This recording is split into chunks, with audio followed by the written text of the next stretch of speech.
one thing that conservatives in particular and libertarians a little bit lean on is that they think that in difficult political times, the notion that our founding rules will protect us reigns supreme. It's often one of the reasons given that they don't want to start any kind of rebellion, because they say, you know what, don't worry, we're protected by the Constitution, nothing's going to happen.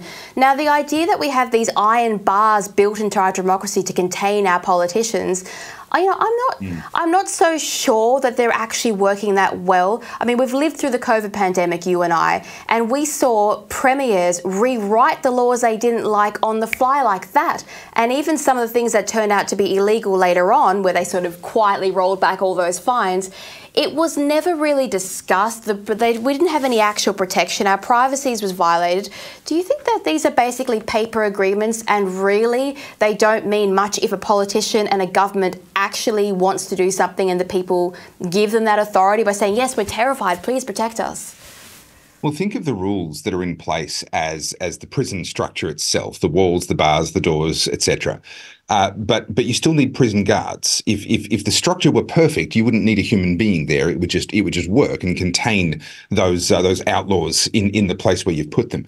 So what we need are the prison guards, and in this case, the prison guards are we, the people. We are the ones who actually have to make sure that the structure is functioning correctly, that the doors are working properly, that the various things designed to limit these inmates, these politicians who we're trying to stop from getting out and just taking over everything. We have to make sure that that's functioning correctly.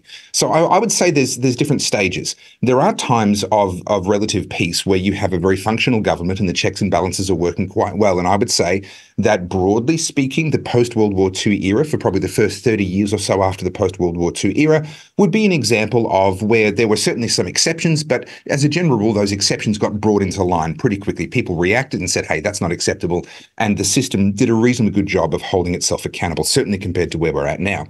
And then we enter the phase that we're in now, and that is where the systems are breaking down. The words on a page are proving to just be dead letter. And what we need then is for the people to get up in arms, for the people to start to say, no, I'm not going to comply with that, or I'm going to keep doing this even though you've told me that I can't, for the people to stand on their conscience and do what's right, even when their government is wrong.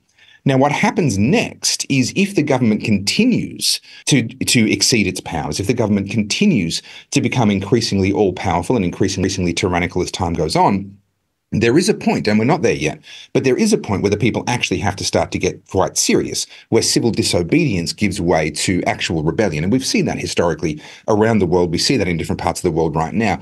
Now, the reason why I'm preaching the gospel of civil disobedience is in the hope of avoiding ever having to get to the point where that next step becomes necessary, because that is ugly. People get hurt, people get killed. Oftentimes you end up, at least temporarily, in a situation far worse than the one that you were trying to get out of, at least temporarily when that happens.